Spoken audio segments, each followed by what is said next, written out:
today? We are here on Juneteenth. It's a wonderful day to be here with all of these amazing artists who are showcasing artwork that all speaks to freedom. We thank all of you for taking the time to come to the exhibition, to see the works, and to appreciate just how much our artists put into forwarding the mission for true equality, freedom, and also justice. We would like to start with DJ Naj, who has been a resident here in, well, his family has been here in Venice since 1905, is that correct? It has an extremely long history. As you all know, Venice was one of the first intentionally black communities, and has in our community itself through Tower has a history of art, black residents, and also the beaches as well. There are so many photos of African American people at the beach in Venice long before, we were kind of pushed out, and as we know how things go with gentrification. So I'm going to pass over to DJ Naj to give us an introduction specifically related to where we are standing today. Thank you. Thank you very much. My name is DJ Naj. I'm a local artist, resident, and family member here in Venice. And I want to just start off with a photo I just received from my mom. This right here is a photo from over 170 years ago. This is my family enslaved in Georgia, and at the time of this was around 1850, 1860. And next to her is her grandson, a photo of him in the 1880s. And this is on my mom's side. And the reason I wanted to bring this up because my family wasn't freed until 1871.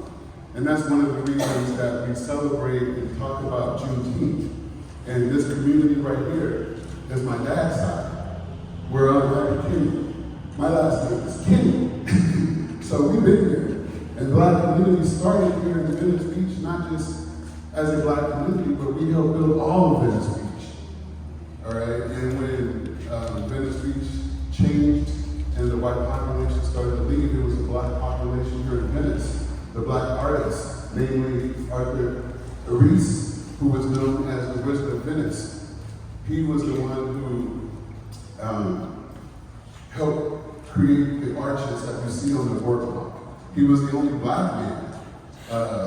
In the early years of Venice Beach, Blacks were not allowed actually on the beach. There was only one Black man. His name was Arthur Reese, the Wizard of Venice, who had a business on the pier on the boardwalk. All right, and he opened it up to his granddaughter, who's a friend of mine, Sonia Reese, who's still alive. She was the first Black woman to walk on that beach. And today, as we see today, this is why so many Black people come to Venice Beach.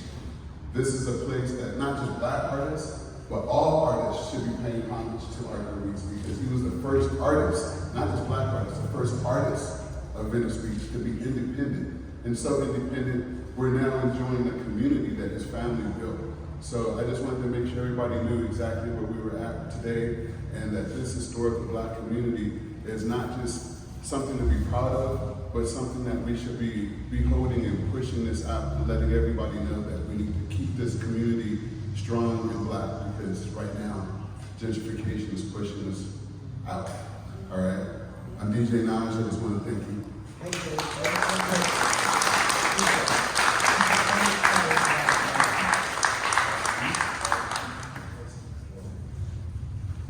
Thank you so much, DJ Naj. There's so much of our history which is erased, and we can see how hard you are fighting to keep the history of Venice alive, especially with the Black community. This is extremely important. This is what the artists do as well. They keep our history, they keep our stories, they keep our experiences alive for the future generation. So they know what we went through, so they can take the next step to keep building closer towards freedom. So we appreciate you and we thank you. Okay, I'm going to let the artists start with Ms. Dallas Frank by introducing themselves. And let's start with Dallas. As you feel comfortable.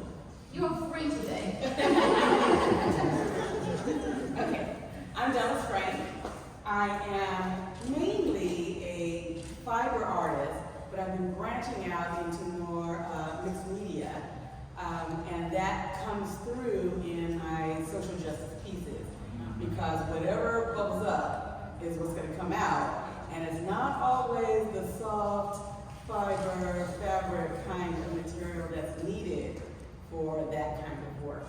So I am happy to be here and to share my thoughts and my outlook with you all.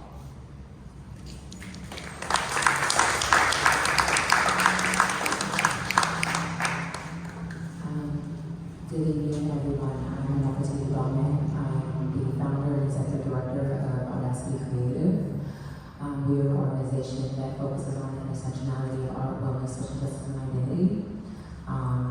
We are all about accessibility and protecting the narrative of Black artists in this space. So that is the work that we do. That sits on my board. And these amazing artists, I've had the opportunity to work with some of them. And yes, so I'm here today to talk about my experience in the space and what freedom is, being a Black woman in the space. So thank you all.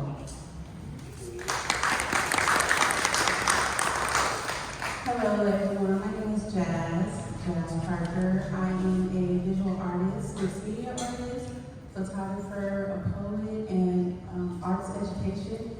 I definitely love working in the arts and educating others, just to empower, to bring awareness and to inspire. So I'm so happy to be on this panel with all these wonderful, creative artists. And thank you all for coming out and just for us to share our voices. Thank you. Hey everybody, my name is Mia. Remind me of small Mia.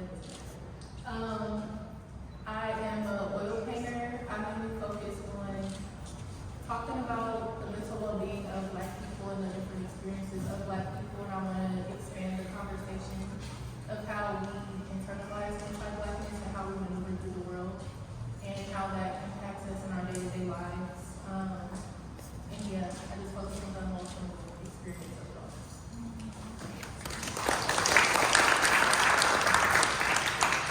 Hello everyone, my name is Forrest Kirk, visual artist, originally from San Diego, been in LA for about 15, 16 years now. Yeah, excited to be here. Thank you for everybody for coming out. Hello, my name is Buena Johnson. It is quite an honor to be here, and I am still forward that these lovely curators, you can just need to be a featured artist. If you are new here today, my work is in, anyway, they might give me a room over there.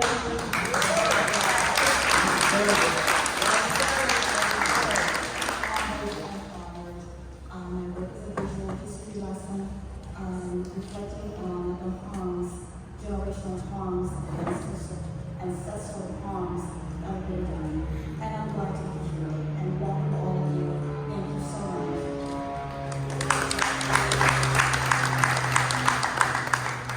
Hello, my name is Zay. I am a storyteller in photography, and my only goal is to provide representation for future generations. Thank you for coming. Hi, good evening. My name is Devin Wesley. I'm an oil painter. I specialize in portraiture. I'm done exclusively in black and white. My goal is to present Black people in ways that were not often seen in mainstream media and culture. Hello everyone, happy Juneteenth. My name is Brittany S. Price. And my work is a diary. They're all journal entries. So hopefully, while I get to know me, you can get to know me as well.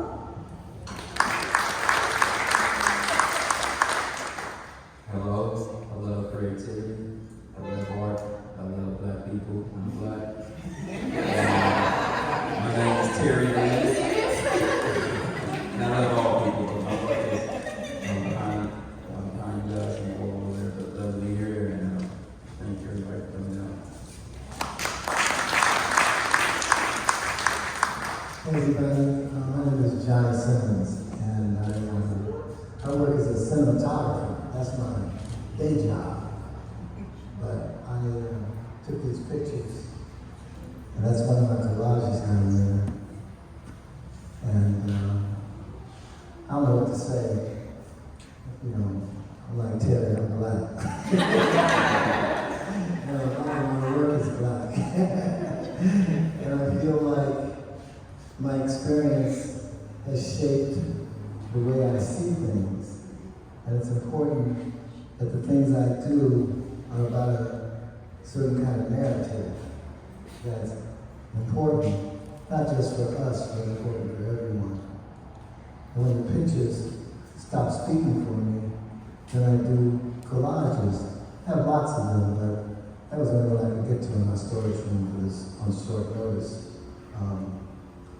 You know, I feel like we're the sum total of all our experiences, and they shape exactly how we see. And one day, I was talking to some people I was about to do on one of these panels, and I was going to be the third person to talk on the big Zoom thing. And I was a little bit anxious about that because I just was. And then I didn't know what I was going to say, so it happened the next day. I was working on a collage, and it had Harriet Tubman in it. And I realized that when my father was about 14 years old, Harriet Tubman died. And the photograph I was looking at of Harriet was with a group of people from the Underground Railroad. So this whole experience is one generation away from us. And I'm shaped by the people that I grew up with. And that's why I frame things the way I do, and the pictures that I take. And we all do the same thing, but that's what I do.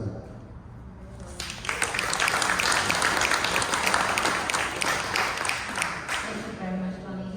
On that note, I'd like to say, let me start with Buena. The reason why is because when you mentioned that some of the things that we have been through as a people can often seem as if they were a very, very, very long time away, and quite often they were actually within the lifetime that we're living now, such as Ruby Bridges is alive and well today. I think when we see photographs, or even, you know, this is a photographer, when they're in black and white, they often get the impression that they're so much older than what they really are. I think a lot of people have the misconcept because of civil rights photographs being, well, not necessarily taking black and white, but being in black and white today, there's the impression that they are super, super old, and sort of like forever ago, but it really happened very recently, very, very recently. Now, I say this all because when I look at Gwen Johnson's work, and a lot of her work deals with the transatlantic slave trade, it hits me like it was yesterday. It hits me as if it happened yesterday. So, Gwen, my question for you is, what is the process that you go through when you create a piece such as Ancestral Crown? Well, specifically talk about that piece. I wonder why. Proud owner of Ancestral Crown. They are the owners of the Ancestral Crown. After my daughter said, Mom, you're getting my daughter, I'm speaking of Miss Robin right there. By the way, I'm from town. I had to buy them tonight. She had a class. Yeah. Well, let's see, your question. What drove me? I'm sorry, I don't remember that your question. So what is the process that you go through when you create a piece of Ancestral Crown? Because it feels very present. It doesn't feel, the emotion when I get into a piece, it doesn't feel like it's already happening. But I feel the present. So my work is symbolic, and it does cross boundaries between contemporary, and the past. And that's on purpose because what we've experienced in the past, we still are going through today. We would like to say that it's over, but it's not. We still have, as you said, institutional racism. We have prison systems that are now another system of slavery. And I just think that with my work, it transcends time. And what I do is I do a lot of research, by the way. And I don't know how much research others do, but it's very hard when you read about what our ancestors have been through. And sometimes I have to sit back and I know there's this old phrase of, I can't breathe. Literally at times I feel like someone sucked the air out of the room when I read about what they've been through and how they've endured. And I know now that we are considered the better stock because we come from them. We're the better DNA. We've made it through. We're here now. So my inspiration comes from history. It comes from, just like the young man just said there, I presently have a picture of my great-grandmother. So slavery is not that far removed. My great-great-grandmother was a slave. And I have her picture in my Bible, from her Bible. And I plan to do a portrait of her one day. So I am, again, influenced because we still have, in my mind, the killings of George Floyd and Ahmaud Arbery and, Breonna Taylor and on. And it's just happening all around us, I know I'm going to jump ahead, you have another question about this, but, I still see that we're not free. We can be free in our minds, but just living everyday life, we're not free. My daughter and I was in a high-end grocery store, and I guess we were the only two of color, maybe three. And we were followed from the side to the front to the back of the store for no reason. It was, our attire was fine, we didn't look suspicious, and so we've come a long way, but we still have a long way to go. So, but anyway, back to the question is bringing forth our history to present day, because we're still living amongst it. And I just want everybody to realize that it's important not to forget, where we've come from, so we know where we're going.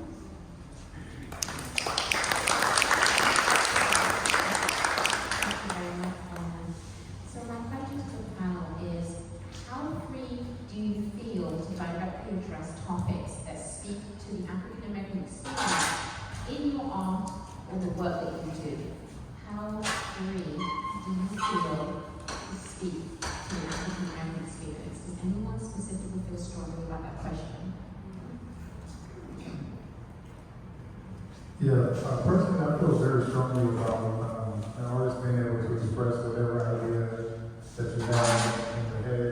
I think, for me, I think some of the work that resonated most with everyone is the work where I'm not inside of my head at all. I'm just really trying to just feel what's going on at the time in the environment. An example of that would be, I live in right off of Doheny in Beverly Hills, and they happen to have a protest, but sometime right around 2020 there was a protest that was coming down my street. And just coincidentally, I happened to be working on this series. Basically, that's one of the series, I guess, that I got some notoriety with. Basically, it's a series of fits with a lot of different colors in it. So then, as the protest was coming down the street, I noticed there was black, Hispanic, white, everyone was out there protesting, and everyone was holding up a fist. So I got the idea to just literally the painting that I was working on, I just held it out the window, and everyone at that moment just started throwing up the fist. And it just turned into this moment where it's like, so from that point, I was on fist one. So from that point, I did a show at my gallery downtown, and then I did a show in New York, and then a show in London. It was like the fist just kept going, and it was just like 2020 was just lit because of that moment. I was just like, obviously for me, it was just everything that being a Black American and everything that we went through. But then they had people down there that were trans, you have people down there that were Hispanic. Everyone was throwing up their fists for their own individual reasons. So from that moment, I just realized that, like, you know, it's important as artists to just have freedom to do whatever you want. Because to be honest, like when I was initially making a fist, I was like, oh, this is cool. I want this to be like a one-off thing, you know. But then one of my mentors told me, like, nah, you should really keep going, because like, you know, to do one thing, to do one fist, it's like one person would have it, but it's like everyone has a fight. You know what I mean? So I guess. So to answer the question, I believe artists should be free to do whatever they want, but at the same time, it's like that was the first time where I feel like I had the freedom to do the same thing again, you know? And I had never really thought about that as an artist. It's like, as an artist, I'm always propelling forward, moving forward, trying to get better, like become a better artist. But I started to realize, like, no, I can actually do the same thing and still do this, and still become a better artist, and just not feel like so boxed in to like to feel like every painting has to be like an individual. I can still do the same thing, but still you know, iterate forward, if that makes sense. So yeah, yeah. So yeah. Thank you for Ms. Payton.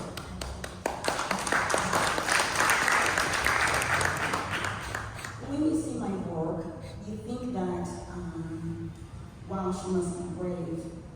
And I want to say that, if I may, I don't want to offend anyone, but a tall gentleman walked in the room the other day, and he just stood there, kind of like, you know, for lack of a reference, like a cowboy. He just stood and says, boy, you got balls.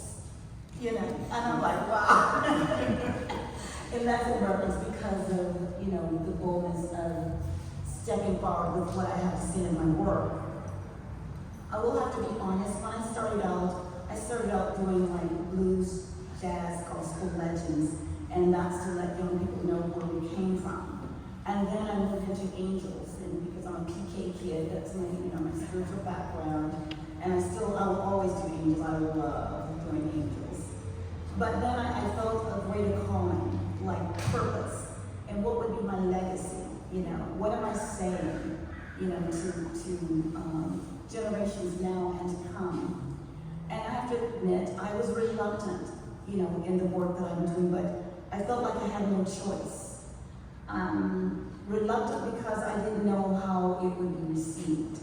You know, especially, I mean, I guess it's okay in communities of color, but I am still just flabbergasted of how many Caucasian galleries, and when I say that, meaning like, I've had one-woman shows and I'm the only black in the gallery, except for who I invited, you know, so I'm stunned.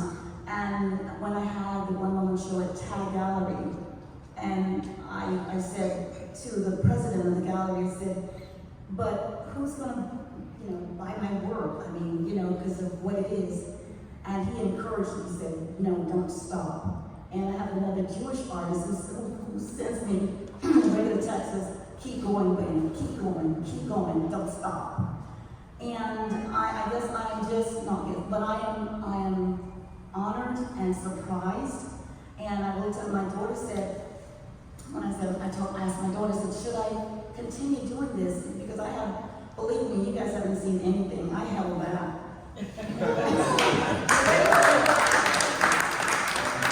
I held back, trust me. And so my daughter said, Mom, don't worry about that, or who's going to receive it, or who's going to buy it. She said, just do the work. Do the work. I'm grateful, I'm strengthened. More and more galleries are accepting. I took the piece that's called Us, a Nation. It's actually U.S. It could be U.S. or put on the word Us, a Nation. And that was, I was one of the contributing artists for the Los Angeles Lakers. And to my surprise, the head of the Lakers purchased that piece. It's not a pretty piece, okay? It's talking about what we've been through. and down at the bottom of the skulls of the millions that have died during the transatlantic slave trade, and showing the branding that happened to us, you know, through the ages, our ancestors, and on. So, you know, and I have a black Statue of Liberty in it, and just a lot of, like, you know, things that I didn't hold back on. But again, I don't know. I'm always not say amazed, but I guess, yeah, pleasantly surprised of who accepts it and who's buying it, right? You know, so I'm glad that as all the other artists, we're not holding back, because believe me, there's so much to be said, so much has happened. We can't, if we're gonna be the visual voice, say something. Let your work say, wake up. We want you to be proactive by looking at the work, you know, don't be sullen. You know, we want to make a difference. So, I've said enough. Thank you very much.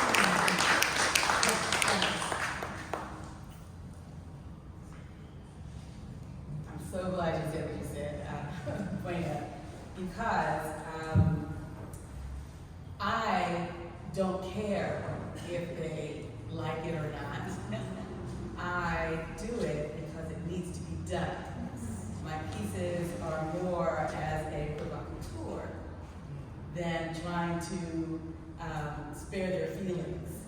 I participated in an exhibition, 500 artists, I think, it's Nomad, the first year.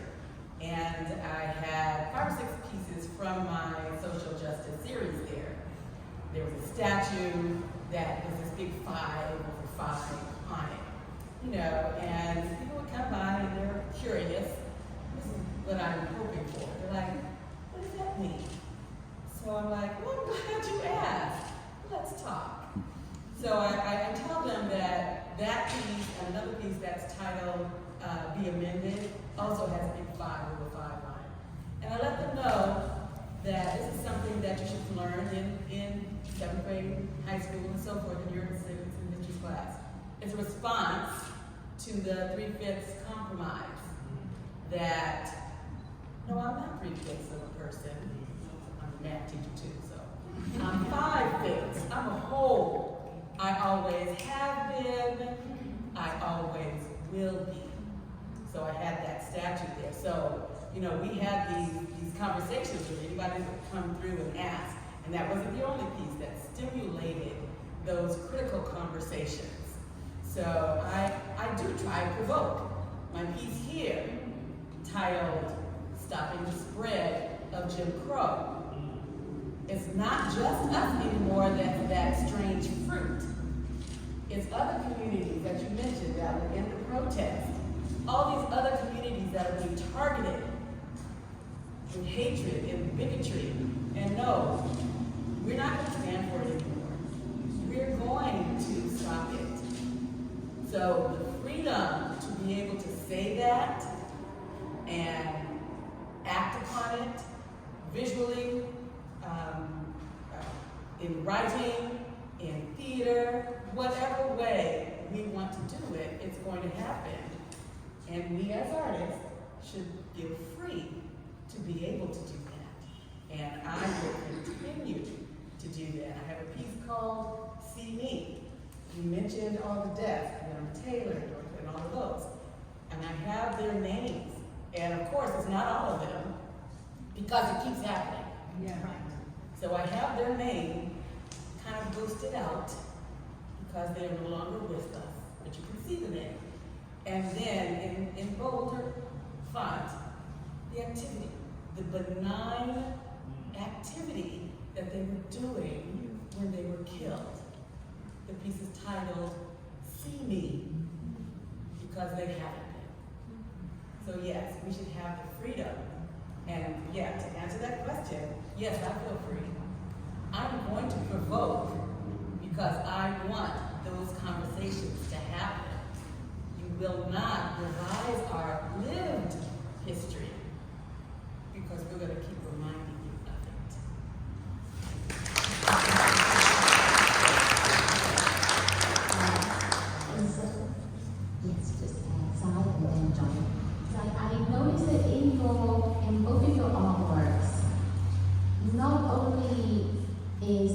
represented to the freedom because it's in this exhibit. There are two emotions that are totally opposites, but are both free. Would you speak about that? It's interesting. So, if you haven't seen the two pieces, they're over to your right. One's titled 50-50, and the other is High Power. 50-50 came from a very dark place, actually. Both myself and the individual I photographed were going through a very emotional series of life events that weren't adding up in our favor.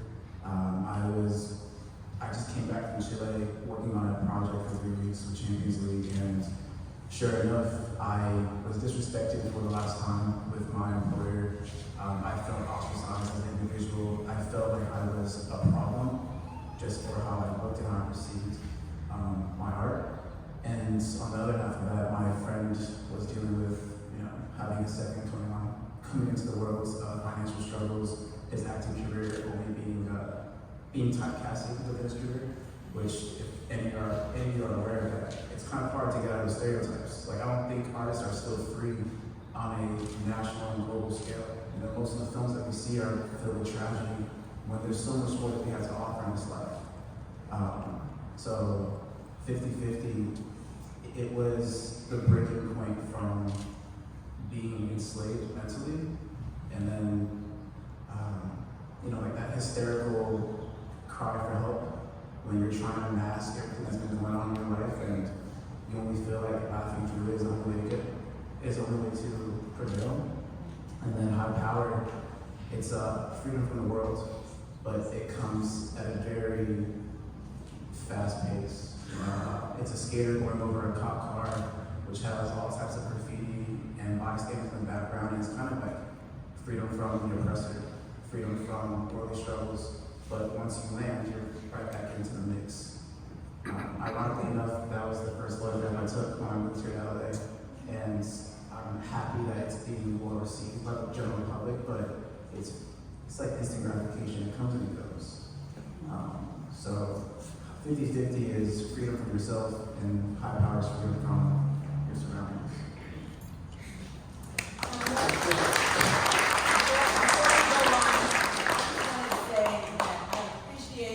Does these events in spaces that we don't normally go, and that where it needs to happen, so those critical conversations can take place. So thank you for doing that. I was just about to say the same thing. And she did an incredible speech today that answered all the questions that were possibly being asked. Just to mention gives me chills. And I appreciate sharing this space with all of you guys.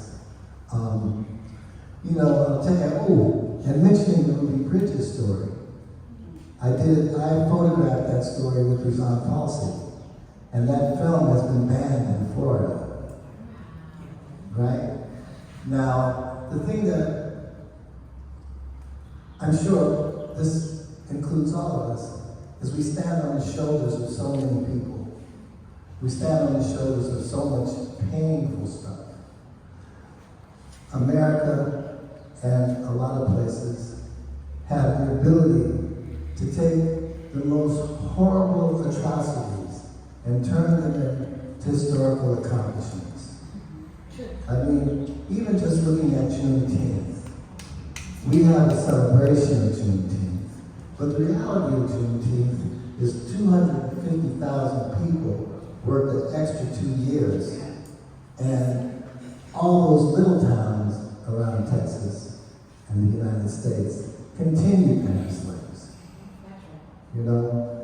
But we've turned it into a celebration. Now, we've done that a lot with our music. We've taken the blues and made it happy with jazz, so there's that. But I started taking these photographs in the 60s. And I worked for Muhammad Speaks newspaper and the Chicago Daily Defender newspaper, the oldest black publication in the country, started in 1906. Growing up in Chicago, on the south side during segregation, you may as well have been in Africa. We didn't see other people until we made an effort to go there. And my friend and He said, you started taking these pictures just messing around. And everybody's taking them serious, you know, they're in museums. And this is directed to all of us. None of us ever started to make art because we were going to make some money. We had something inside of us that had to be said, right? And because of that, it's all said without fear. You know, there is no fear. I wish I had more of my collages, because like I said earlier, the collages take off where the pictures left. And as artists, we visualize things in our sleep. And I'm laying there thinking about the slave trade and being on a slave ship. And there's 28 inches in the bows of the slave ship that the slaves were allowed to turn over in. When you see the pictures of the ships at the bottom of the collage in Buenos Aires, that's 28 inches in the dark, heat, cold, sick, dying people, and you want to turn over. He might not be able to turn over because he's wider than 28 inches. I was making a documentary with Public Enemy in Ghana, and we were in the slave dungeon, which they turned into the slave castle. Was that a castle? No, that was a dungeon. And my camera breaks down in the basement of this place, deep, deep down. And there's holes in the ceiling that they would feed people through. And there's no light at all. It's completely dark. And people from all over Africa are in that room. The dead person stands up next to you, and the food falls through. And that's how you eat. So I see this dude in the corner, and he's digging something. And I go over there, and he says something to me, but I don't understand. He's speaking a different language. So one of the guys comes down to get me, because I'm trying to make this camera work. And he says, that guy is trying to tell you something. He wants you to come over there. And I go over there, and the hole is about 4 feet long along the wall. He said, he's trying to tell you that you're standing on 400 years of feces. And where you see him digging is the actual floor. So I feel like, just as telling you the story, I get a new idea for the collage.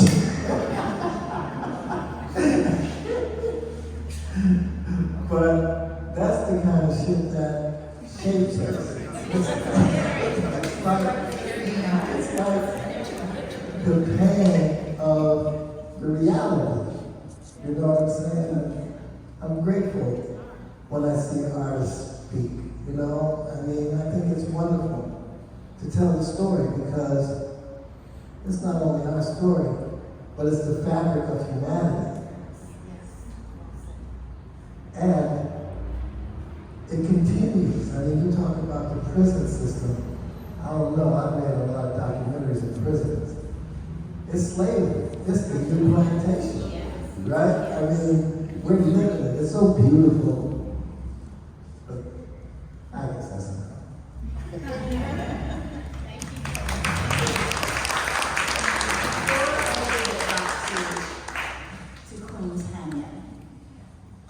What John alluded to is Tanya gave a speech today and someone sent it to me.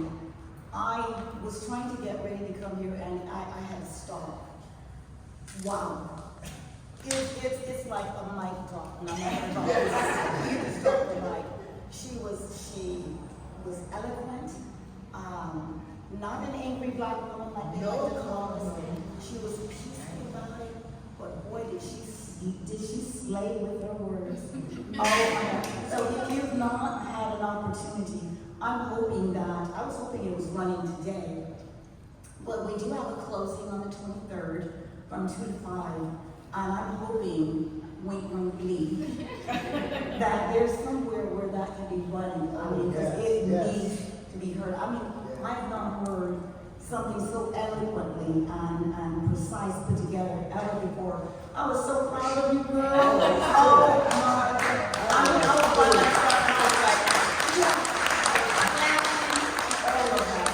my God, you did us proud. Thank you. Oh, good. You gotta go on the website. Yeah, it's got to go. No, it needs to be here so public can see it. But I'm gonna say something real quick and I don't want to take up a lot of time. I wanted to go back to some of what John was saying, what inspires me.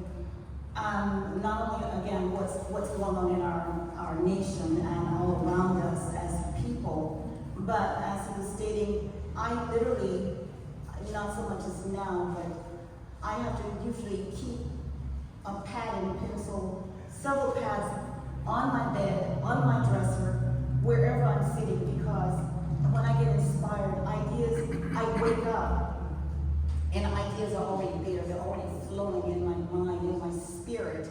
And that brings me to the fact that why I now use pencils, because it's a quick medium for me. I can reach for it, I don't have to prepare the paints and all of this, because I'm like so ready to go. I'm like, gotta do this.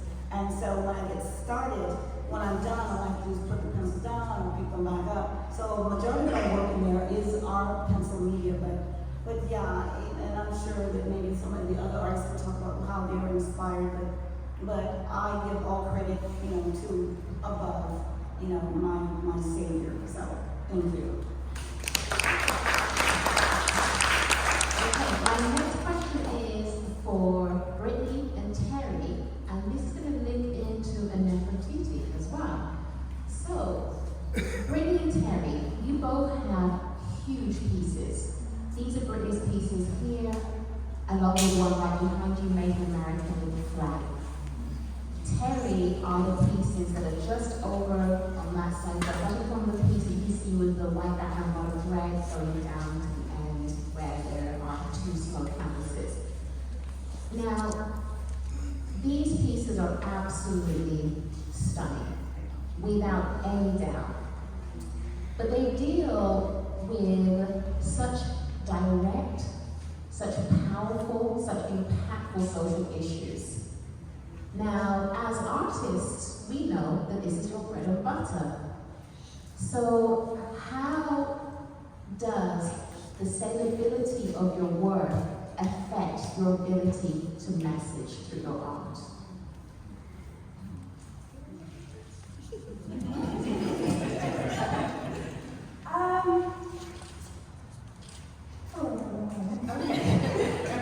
To be perfectly honest, I never create with the idea of selling. As I said before, when I create, it's more just a journal. Painting has always been a coping mechanism for me.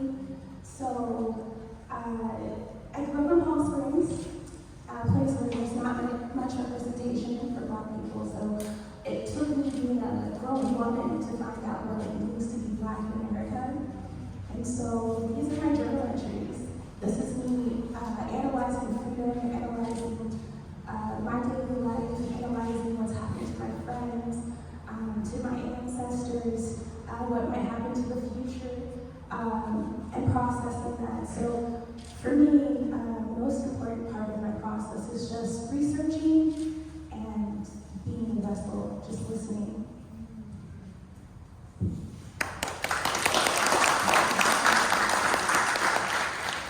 That's a good question. And answer right away. Like John mentioned and a couple of the other artists. First of all, I'd like to say I'm grateful to be part of this dynamic and beautiful group of artists. I'm learning and being inspired while I'm up here, so this is beautiful. But I don't think about money at all.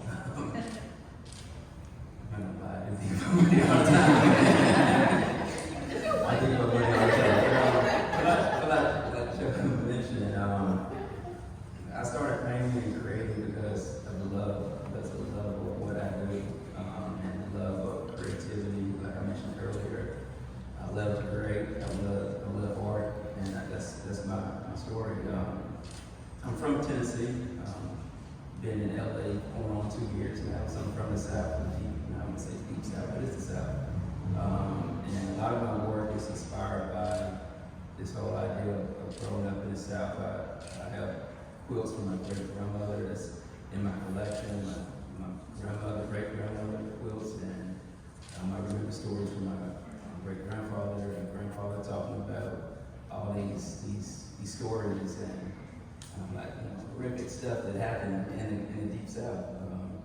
And so a lot of that is in my mind, in my head when I'm creating. I'm not necessarily thinking about this stuff when I'm creating, but I'm just letting the art flow. Whatever comes out, comes out. So I look at myself as, even though these pieces that you see are kind of figurative, I look at myself as an abstract artist. And when I'm painting the work, I'm not trying to make anything happen per se, and letting it paint, letting the collage and all this history and all these stories that's in my head that's come through naturally, and just let it flow. But from a financial standpoint, it's always great to move some work. Make some money flow too. Yeah, that's an important part of it. That's not why I started. I started painting because I love to create and love to make art. I'm going to do that regardless of money or not. So.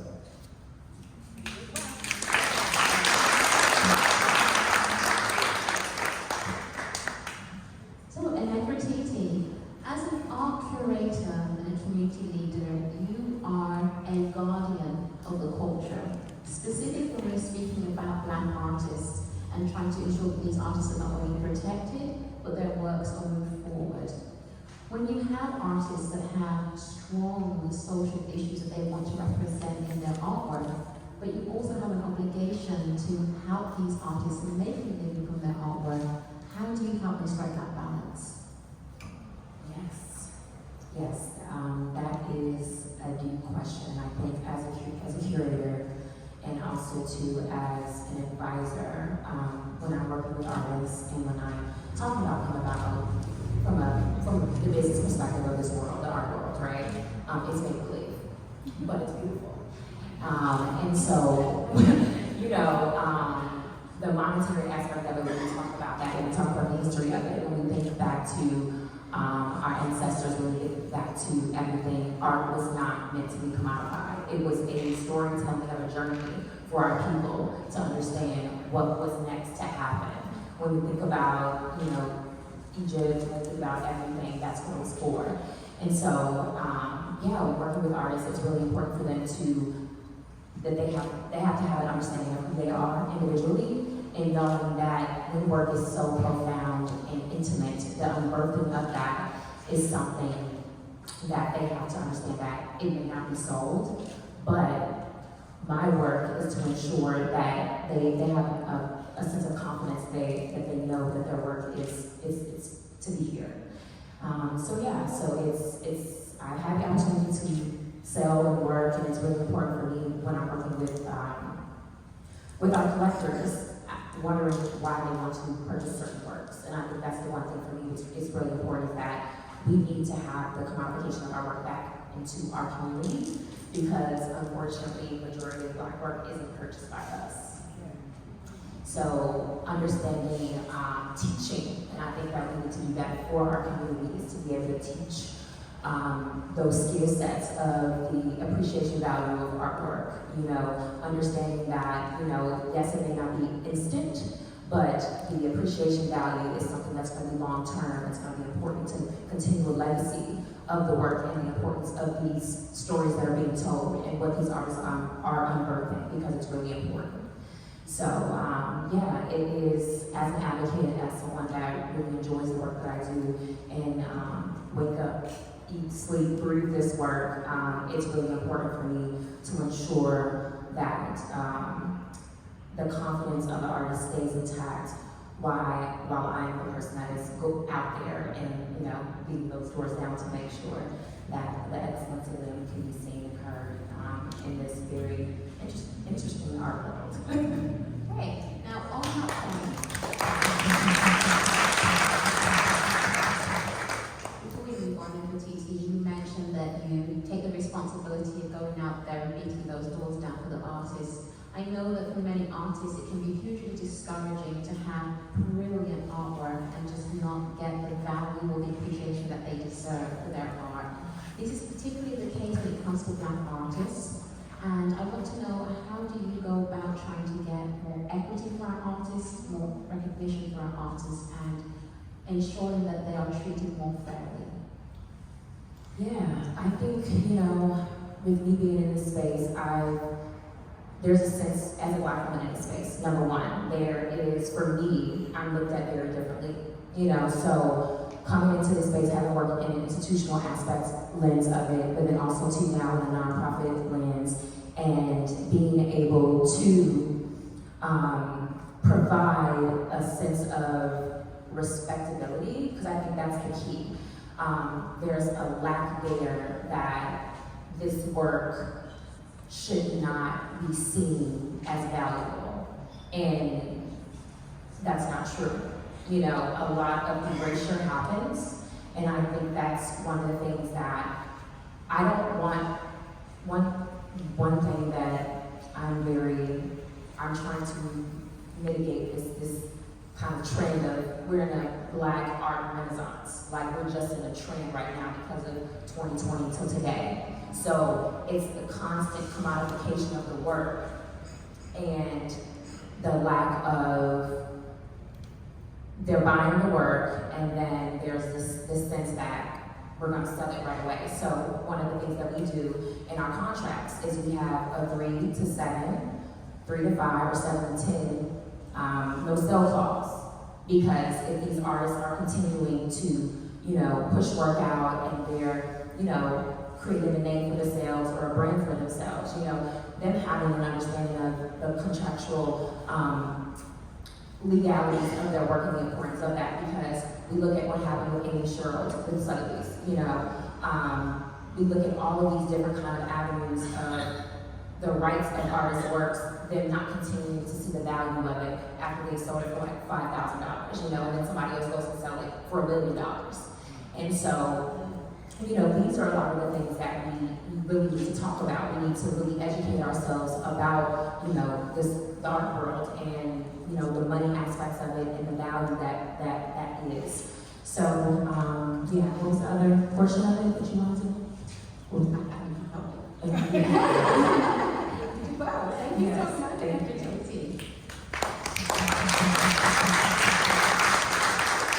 I'm going to give you all a 15-minute recess, and then when you come back, we'll hear from the other artists on our panel, Jazz, Nia, and also Devin, and we'll open it up for Q&A.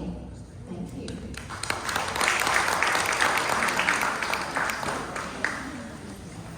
Today, Lamenting was the consultant for the Manhattan Beach Juneteenth this year.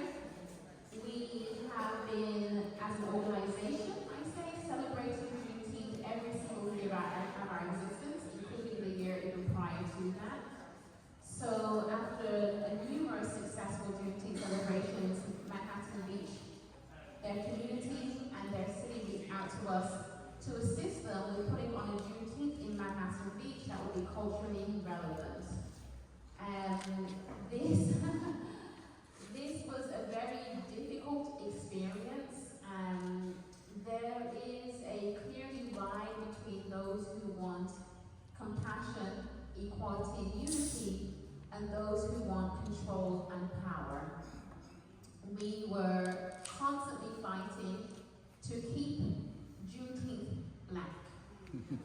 It was a real struggle, and there was so many conversations, so many meetings, so many emails. I really believe that despite all the activities that we did, just the brain power of having to think, how do these people even think like that, was plenty. It really truly was plenty. So the last straw for me was, after spending, it has been since June last year, a year, we've been consulting them. After spending a year explaining to them how certain things are very inappropriate, such as having their white, old, male mayor be the first speaker on Juneteenth. I had discussed this in several meetings and even put it down in writing. Last night, the day before, they They sent me an updated schedule and they had switched the order to place the mayor as being the first speaker once again. Naturally, my soul turned because I had been holding so much restraint out of respect for how much work the community had put into getting this far. They had been petitioning the city of Manhattan Beach for 2 years to host a Juneteenth event. And despite my own personal opinions, which was that the city has no business with Juneteenth, I still put that aside and focused on helping our people achieve a goal that they have been fighting so hard for. We assisted them to have Juneteenth passed by their city, and we were hoping we could walk away.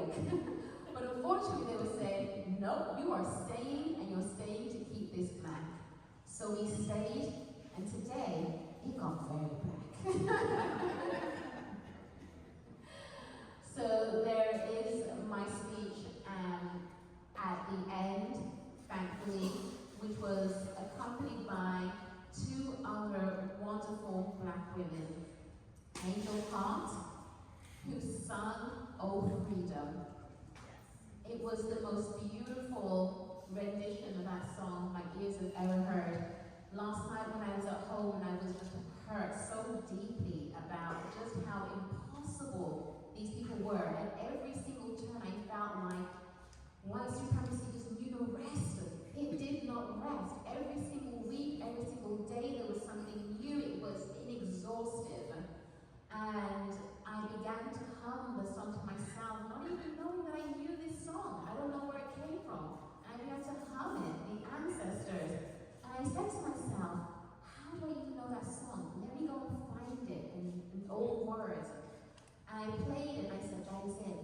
That is it. That is exactly what I feel. I feel as though they have us enslaved in this process. And it's time for us to break free. Angel sang that song beautifully, and Asia Bryant Wilkinson, who is a poet, she ended with a Juneteenth poetry dedication that just left people think, I'm sure they'll be thinking for days. We are so proud that Black in Maybury, we do not bend and we do not fold when it comes to our community and to our people. We are unapologetically Black.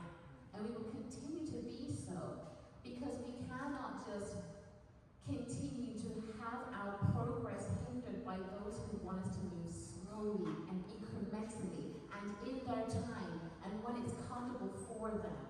No, that has got to stop. As you know, as soon as those doors open, they're gone. And that's what we intend to do here. We intend to open doors up for our artists so that they can lead the way and lead us so fast and so far into the future, they will never catch us again. So that said, I thank you all for being here because your presence here is representative of the support that we need to make these changes. So an applause to all of you also.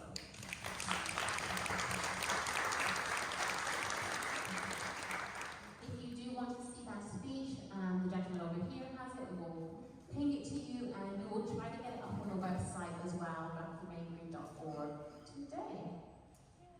Right, so to our beautiful panelists that are here, we want to hear some of the voices that we have not heard yet. So I'm going to start with Mia. My question to you, Mia, is what does freedom look like for Black Americans and the African diaspora? Do you believe this vision is attainable within our current societal framework? I feel like I can add a lot of nuance to that question, and I'll try my best not to go back and forth because I tend to do that. But I feel like for us, I feel like that can be true autonomy, and I don't know that we can reach that, especially because America is built on capitalism, it's built on slavery, it's built on someone being stepped on while someone rises. So I'm not necessarily sure that we can reach that, but for me, through my art, I know that my life was full of a lot of intersections, with my dad being in and out of prison, with my family being ghetto, with me being a weird Black girl, with me being an awkward Black girl. Even though I had that type of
Is that deliberate? It's very deliberate.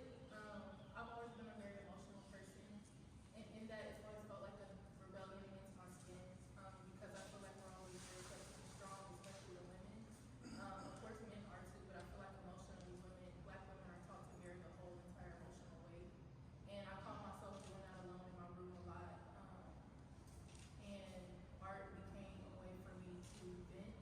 And then I would notice that the black men in my family, the black women in my family, they became stoic in a way where they were not stoic, but almost like stone, where they more so cared about being strong and being like a trophy and being like a shell, but it's still a shell, whether even if it's shiny.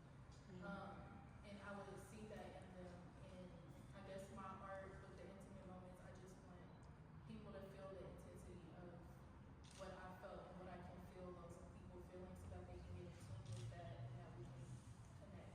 So, yeah. Thank you very much.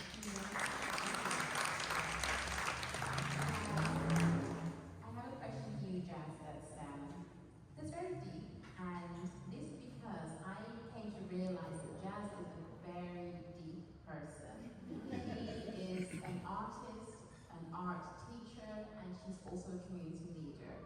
Jazz does a lot of work in the community. She has a heart that's just so large when it comes to helping the youth in the community, helping them find their way through the arts. And through my struggles with I got to a point where I felt very weary and very tired, and I spoke to Jazz, and I felt like I was speaking to a 2,000-year-old oracle who had seen it all. But she gave me the strength that I needed to refresh, to just get my mind right, get my head straight, and to keep pressing forward for the mission that we have. So Jazz, my question to you is, considering the sacrifices our ancestors and leaders have made in the pursuit for freedom, justice, and equality, do you think they would be satisfied with the level of freedom we have achieved today? I think that's a good one. Bobby said, No, yes and no. I say yes because we're breaking barriers every day. And even though we have a long way to go, we're still going. We're still moving. We're still fighting. We still have a place where we want to keep each other safe and tell our stories.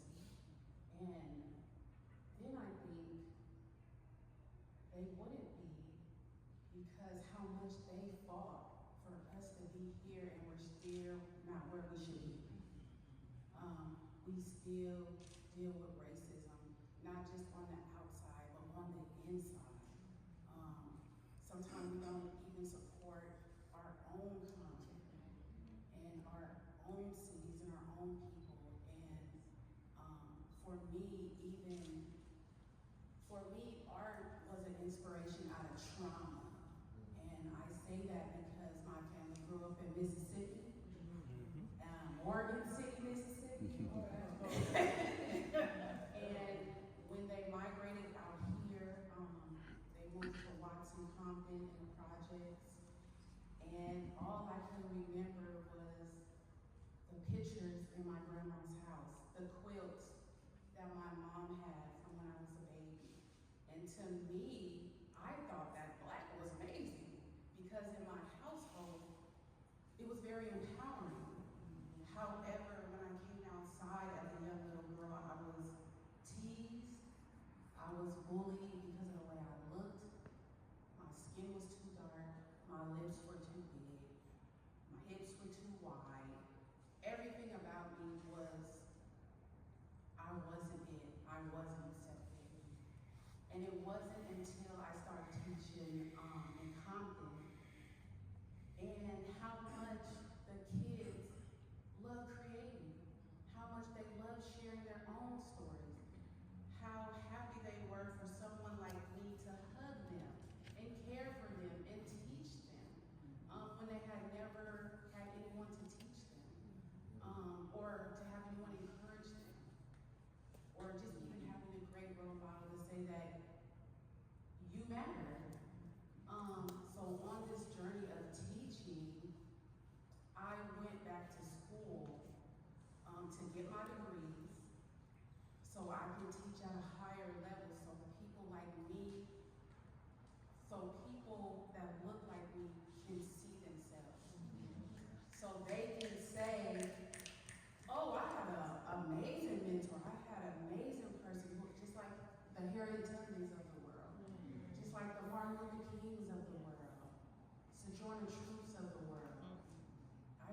have instilled in us.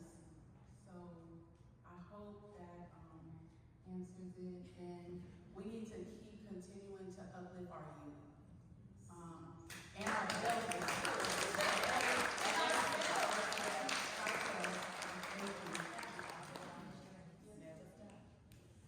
have another question for you, Jazz, and this is specifically pertaining to art and mental health. I know that we work with a lot of youth and we use the arts as a means to be able to reach them as well, as a means to be able to give them an outlet that's positive. Blackie Mabry has several programs that in the arts, specifically Stillwater's Art Therapy is an art therapy program that we have that is specifically for victims of racial trauma.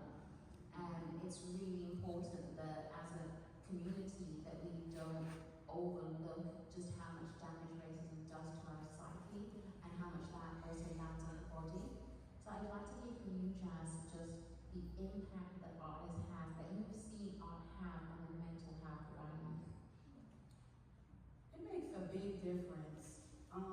Not just art education, but to be able to creatively express yourself is amazing and beneficial. Even working in places like Compton, Watson, South LA, those kids love to be them. They love to tell you about their stories. And a lot of kids have been through a lot of trauma, and sometimes they can only visually tell you what they're feeling. Not everyone can write it down or speak it.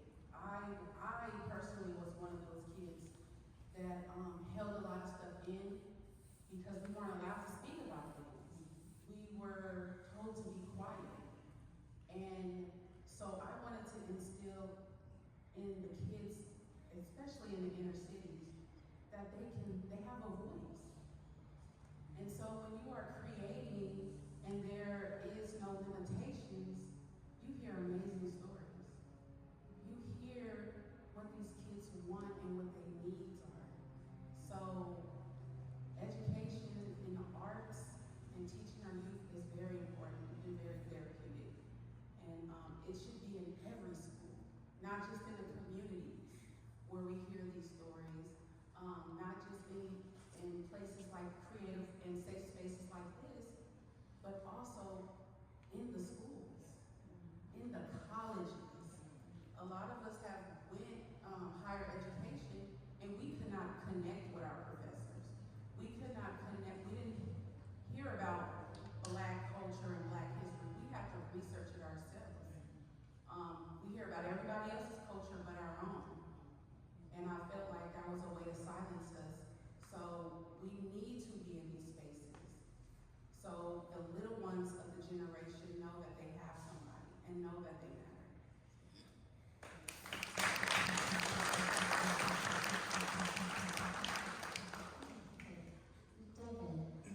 There's a very interesting element of your art that is in a lot of your pieces, which is the mirror.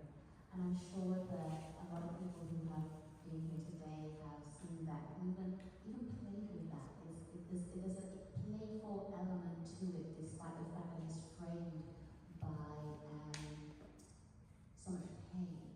Could you explain that for us? Yeah, sure. That piece in specific that she is referring to over there is called Speak for Yourself. And that was really a call to action to have people not just view the work and try to interpret what it's saying, but also ask themselves their view on Black pain. I think in the past couple of years we've seen so much, Black pain on our screens, on our TVs, we've heard about it, and in a lot of ways we become desensitized to it. And that piece is really meant to, ask the viewer to reflect on their own bias of that topic and to try to unpack it and challenge it, because we shouldn't ever be comfortable seeing somebody in pain or seeing someone hurt in our society. So as much as the piece is supposed to be beautiful, it's also meant to have you reflect on yourself. And how much of your work would you say comes out of self-reflection? I'm just playing on the reflection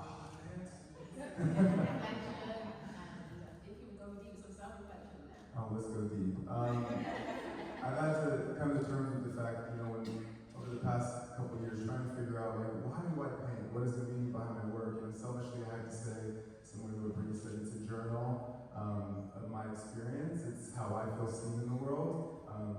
Growing up in a predominantly white community, Orange County, and being a competitive track and field athlete for 10 years, I had to navigate spaces where I didn't see myself.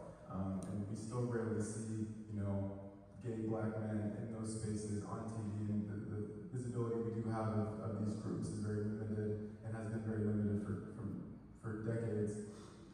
So my work is really meant to broaden and expand how we're seen, how we're not typically seen in mainstream media, because we are so vast, and the experience of blackness is so beautiful, even with the sadness, with the heartbreak, with the love, with the companionship, with the understanding. The shared experience is so beautiful, and my work is meant to highlight and emphasize that. And to your question, it's just my life. It's from hearing all of these beautiful people talk. It's a lot of our lives. It's a lot of all of our experiences, often feeling other, often not feeling seen, having to claw our way up to something to become what we envision of ourselves. And my work is really meant to inspire other people, and men and women and everything in between, to know that who they are is valid and is worthy of being seen.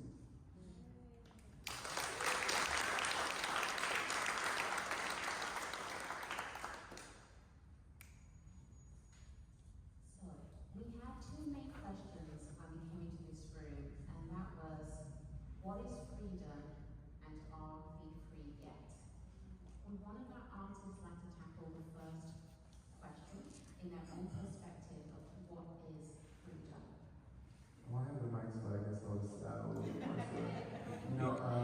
To me, freedom is everything that we are continuously fighting for still in 2024, but also for me it is so much more than that. It's about the emotional and spiritual aspect of freedom. It's how free we allow ourselves to be, how soon are we able to release ourselves from the shackles of expectations from our peers, from our family, from society, of what they expect us as black people to look like and how to act and how to show up. So freedom to me is really about freedom to become who you feel like you are.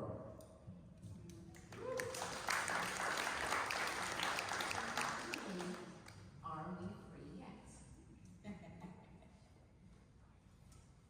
I'm gonna have to say, as black people, probably not, because when I talk to other black people, specifically, I'm gonna say middle class black people, you can see them judge another black person that may not come from their same circumstance, and they'll blame them for that circumstance, and they'll be like, well, you should have just did that.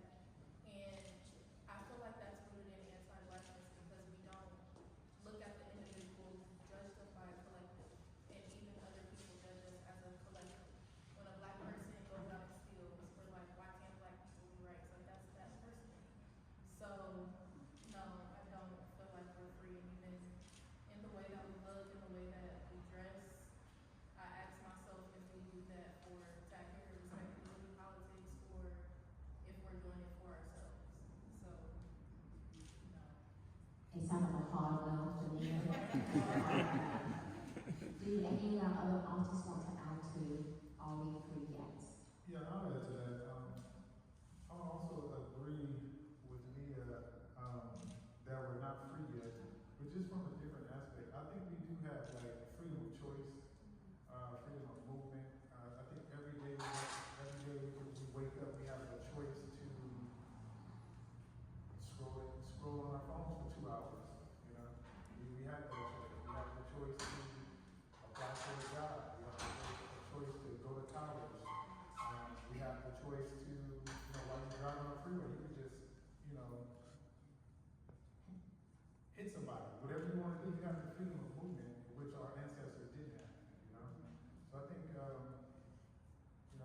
do think we have freedom, but I do think that there's levels to it. I think I think ultimately, I was talking to my daughter about this. I think ultimately,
generationally, we are like free and we're like moving forward, but I do feel like there's still that last shackle where we're just like, like maybe like the Jewish community where like, their dollars are recycled like 10 times before they leave their community, where ours don't.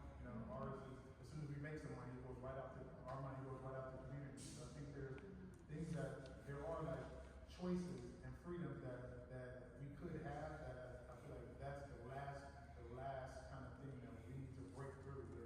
We're like supporting each other. When we walk into like different companies, we are the HR department there. We're hiring and firing, so to speak. I think once we get there, then I think we'll have like complete freedom, But yeah, we're like not completely there.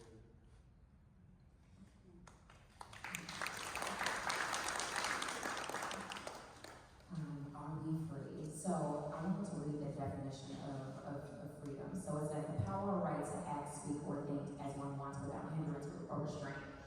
So when we think about that, I think every day that we wake up, we think. Read it once again, one more time. One more time. Your resource? My resource. For the Yes, hold on.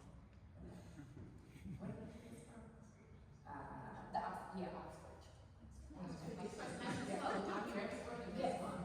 So, the power or right to act, speak, or think as one wants without hindrance or restraint. And then it says, we do have some freedom of choice. So some. Because I think when we wake up every day, we always, do we want to do that? Do I want to say that? We're constantly thinking because I think capitalism, it's make-believe. This American dream we think that we have, a lot of the rights that we think that we have, we really don't have. And it is a sense of something that we did not have consent to. So our tax dollars, where it's going, what's going on. So this sense of freedom, what is that? Yes, I do think that we have the freedom from an energetic perspective. That's who we are as a people, how we move, the way we dress as Black women. Now we can wear our hair the way we want to wear our hair. We can wear locks, we do all of these things now. But I think when we talk about freedom and the systematic reimagining that we truly really want, the infrastructure starts within us first. So until we are free as a people and we are able to connect and build community, that I think that is the lack. When we talk about art, when we talk about the art being sold and education in the schools and things of that nature, there's a lot of things that aren't there that we think that should be there. I worked at a school, there wasn't a Black student union. What?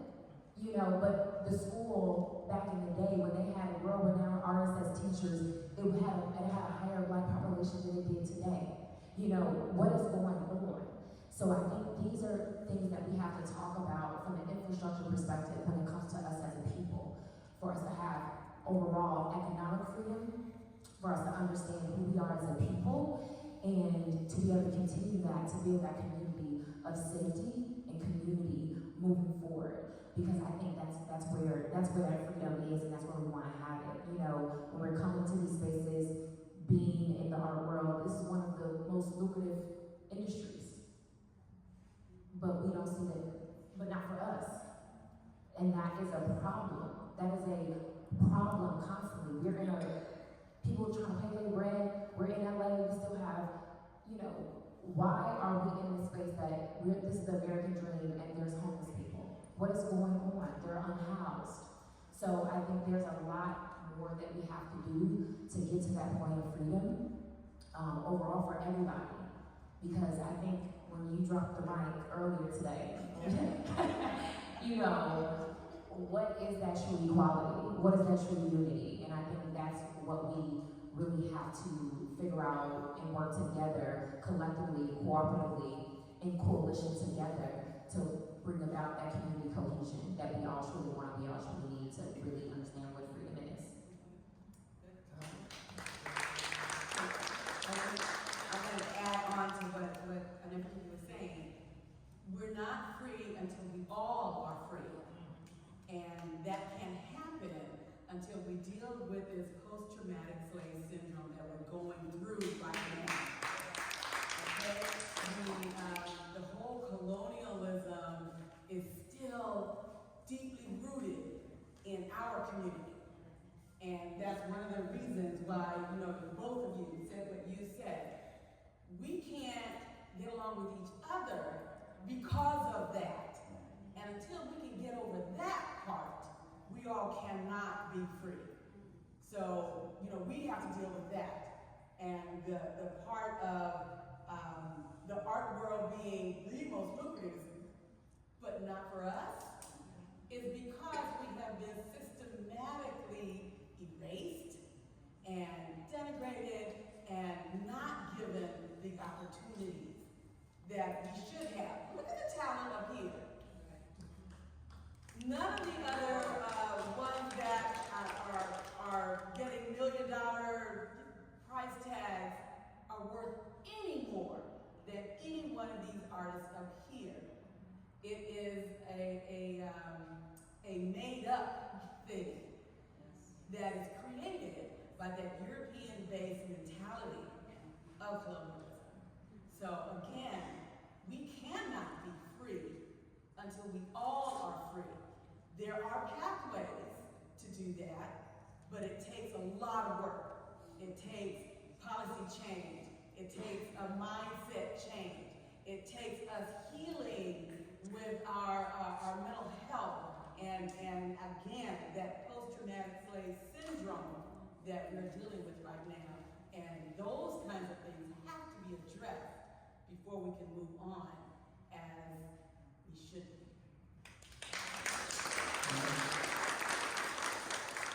I agree with everything everyone's saying, but when you really look at the word we, we're talking about a collective consciousness. And a collective consciousness presents a real problem. I listened to this guy on the radio, not the radio, somebody said TikTok. And he was a minister, black minister. And he was talking about how Trump could not possibly be racist because his daughter held my hand. And he's talking to a whole congregation of people, over 100 people. And he's telling them that he deserves a vote because of that. How do you fix that? You know what I'm saying? One thing that we as artists have been able to do is we've been able to not let go of the past in any way, but almost approach it in such a way that we internalize it and live our lives freely to be able to express it. And I love you, Jazz, for what you're doing, because it's so important that we reach back and mentor people, because we can give them the freedom.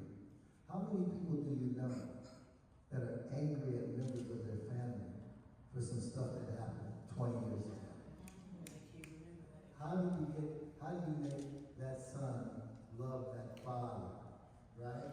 And let go of some bullshit that one of them doesn't even remember. You know what I'm saying? It's like, so we is like real complicated. It's really complicated, when you talk to people. The only thing that we can do is be examples, and to be able to take the damage, because we're very damaged. How do we take the damage and smile through it and give someone the idea that there's a such thing as freedom? I mean, you can't even have a conversation with some of these young people. Chicago, I'm from Chicago, they got every teenager running around there scared to death and carrying pistols and don't even know. When I grew up in Chicago, I was on a bicycle, 3, 4, 5, 10 blocks from my house, 8 years old, smoking a cigarette with my friend in the house, and the lady comes out on the porch and says, "What are you doing smoking that cigarette?" I looked back at her, I said, "This ain't none of your goddamn business." Got on my bike and rode off. A week later, that lady standing on my porch. And I go up there, and my mother knocks the hell out of me. Like, not once, but a few times.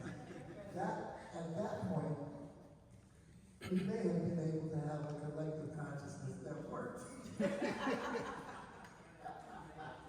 But it's difficult now. It's so difficult now to like be able to get the message that we're connected and that we're trying to move all of us forward. It's like a tough gig. And that's why your thing is important, because you're dealing with different levels of that. You know? And the rewards are painful because some of those people you can't reach because of parents and stuff. But I think that the most important thing is just to be able to present the possibility to people on an individual basis. We don't even know. Can I just say one more thing? My friend told me, he said, I want you to come up to Big Bear and talk to kids at risk. I got up there and we're gonna make movies with them, do some art with them. Those kids were so glad to be running around having fun that it felt like it was a waste of time to try to come over here and do this kind of stuff. And when I left there, I had to give up a job because I promised that I would come, you know. And shit, I don't know if that was time well spent or what.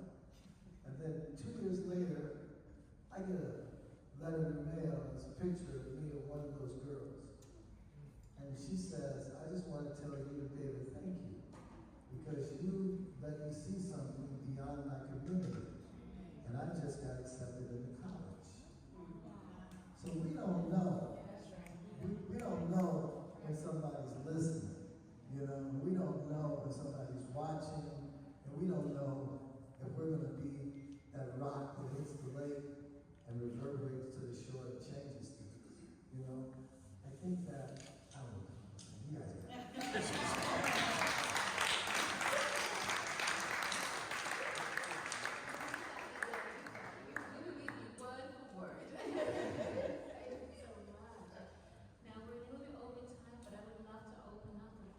From the audience, and you guys are all good with that? Everyone comfy? Yeah? 10 minutes? So, who has a question for one of our artists? Anyone have a burning question they'd like to ask one of the artists? Or all of the artists? I got one. Oh, Jason Oscar. To all the artists up here, as we look at our past and reflecting on our past, the future is right at in front of us, and the technology is moving rapidly. Not only am I a traditional artist, but I work a lot with AI. And I wanted to ask you guys if you guys are having the same experience I am, where things like companies banning words like slave and slavery.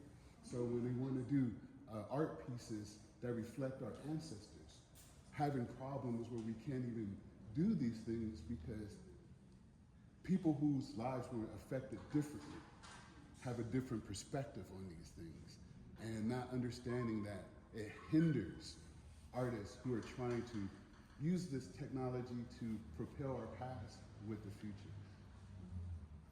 Who'd like to answer that question?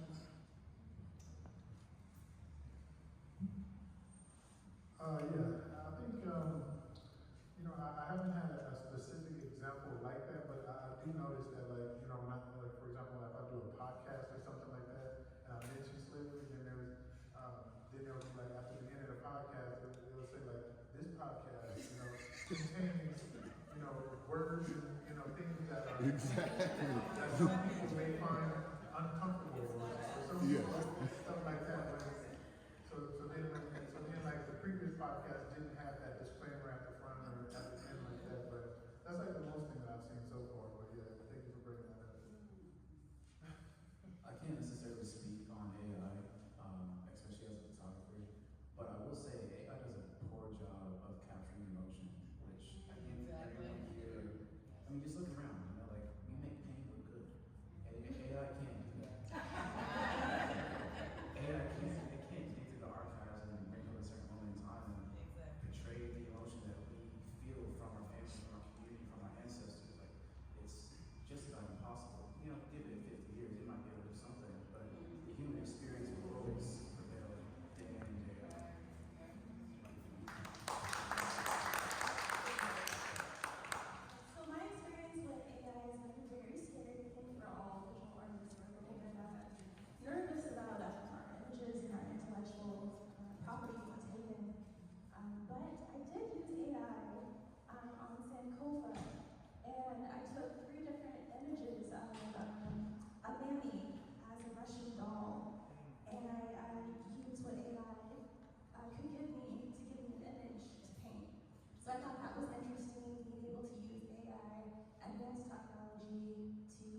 joy of selling a piece is like the ultimate gratification of you sold something, it's a reward, versus the sadness of letting that one-off piece go.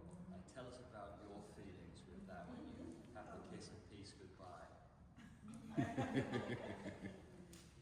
Wow, it is bittersweet.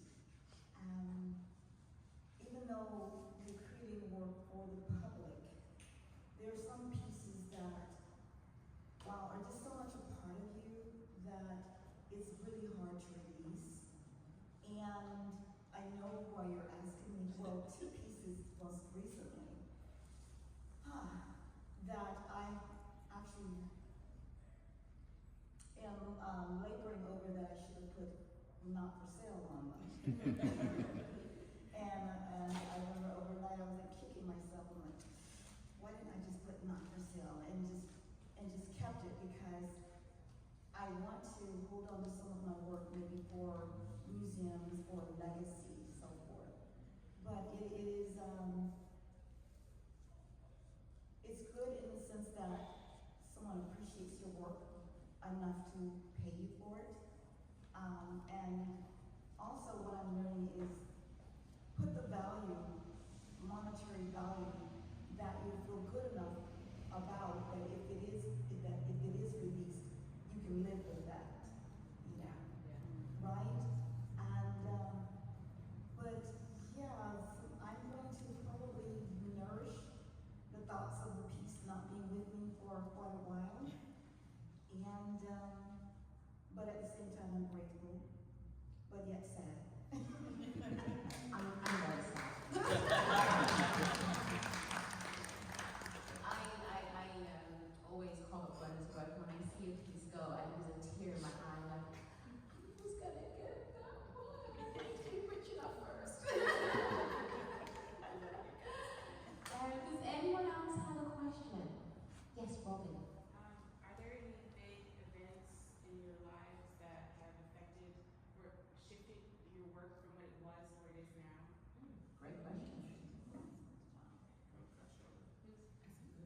It's a great question. Before moving to LA, I was a DP in the film industry for 4.5 years. The strike took place on May 2nd, the day before my birthday. I had to ask myself what my next move was going to be, and sure enough, photography was the next chapter within my career. I've only been shooting for a year now, which it feels bittersweet in a sense, because I found that photography is more so of a solo adventure. You're kind of navigating how you handle each day. Like, the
focused on history, I wanted you to know the history of where Black and Mayberry came from.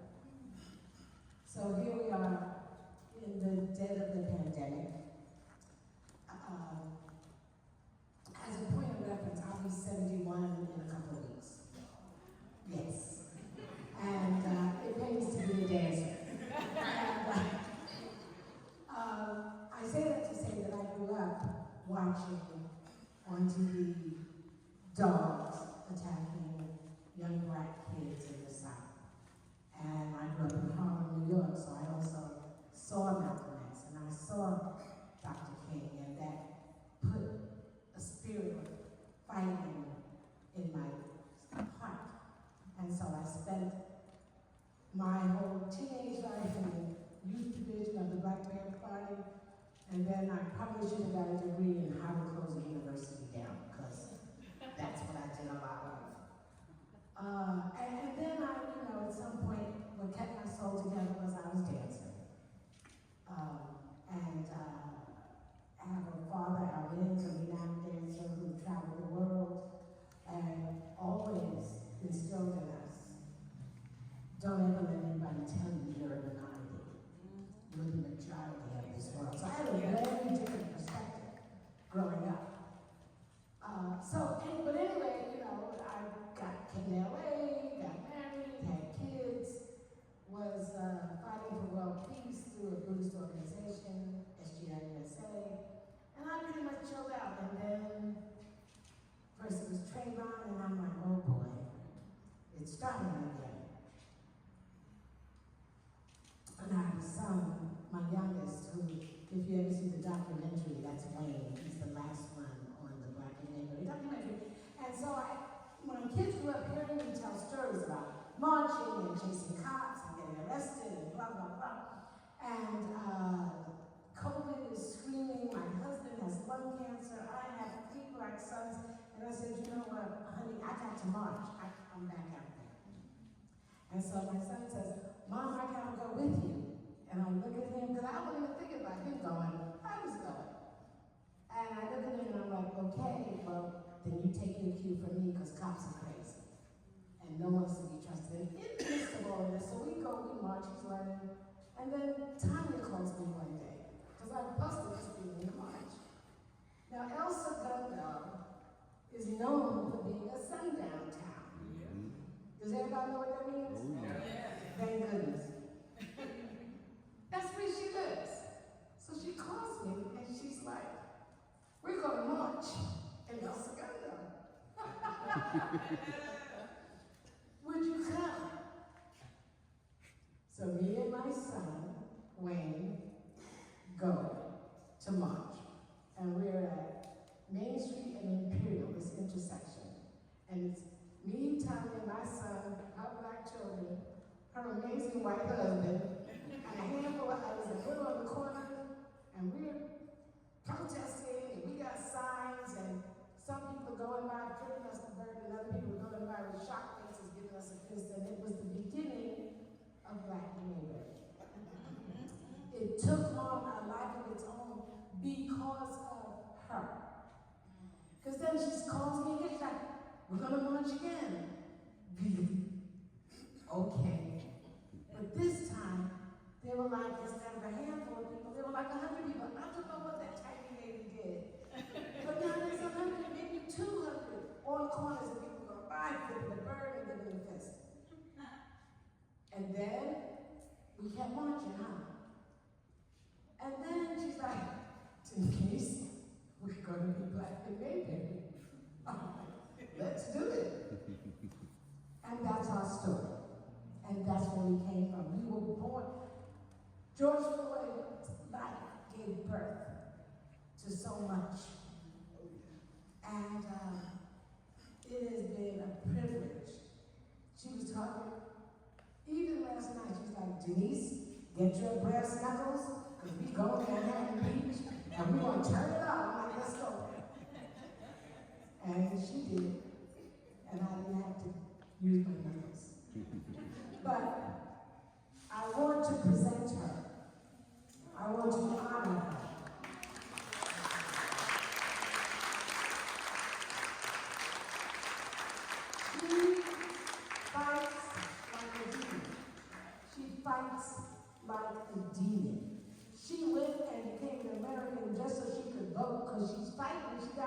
too.